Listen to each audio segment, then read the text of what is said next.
ಪ್ರೋಟೋಕಾಲ್ನ ನೀವೇ ಮಾಡಬೇಕು, ಆ ಥರ ಹೇಳ್ಕೊಡ್ತೀನಿ. ಇದು ತಲೆ ಹಿಂಭಾಗ,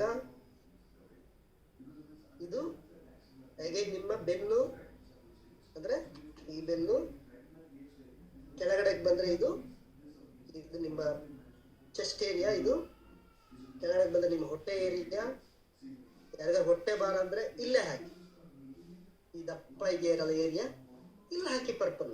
ಹೇಗೆ ಪರ್ಪಲ್ ಹಿಂಗ ಹಾಕಿ ಅಂತ ಸುಮ್ಮನೆ ಹಾಕಿ ಉಜ್ಜಬೇಡಿ, ಹೆಸರು ಬರೀರಿ. ನಿಮಗೆ ತುಂಬಾ ಪ್ರೀತಿ ಪತ್ರ ಲವ್ ಯು ಅಂತ ಬರೀರಿ, ಓಕೆನಾ? ಅದೇ ಕಲರ್ ಬರೀರಿ. ಆನ್ ಸ್ಪಾಟ್ ನಿಮಗೆ ಚೇಂಜಸ್ ಗೊತ್ತಾಗತ್ತೆ. ಜೊತೆಗೆ ಲವ್ ಯು ಬೇರೆ ಬರ್ದಿರ್ತೀರಿ, ಇನ್ನೂ ಬೇಗ ಗುಣ ಆಗ್ಬಿಡತ್ತೆ, ಈಸಿಯಾಗಿ ಗುಣ ಆಗುತ್ತೆ. ಅಥವಾ ಅದು ಮಗಳಿರ್ಬೋದು, ಅಪ್ಪ ಇರ್ಬೋದು, ಅಥವಾ ನಿಮ್ಮ ಫ್ರೆಂಡ್ಸ್ ಇರ್ಬೋದು, ನಿಮ್ಮ ಫ್ಯಾಮಿಲಿ ಇರ್ಬೋದು, ಯಾರು ಬೇಕಾದ್ರೂ ಇರ್ಬೋದು.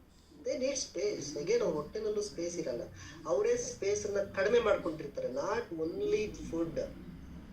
ನಾನು ಯಾವಾಗಲೂ ಹೇಳ್ತೀನಿ, ಸಂತೋಷವಾಗಿರಿ, ಹ್ಯಾಪಿಯಾಗಿರಿ, ಖುಷಿಯಾಗಿರಿ ಅಂತ. ನೀವು ಎಷ್ಟೆಷ್ಟು ಖುಷಿಯಾಗಿರ್ತೀರೋ ನಿಮ್ಮಲ್ಲಿ ಅಷ್ಟಷ್ಟು ಸ್ಪೇಸ್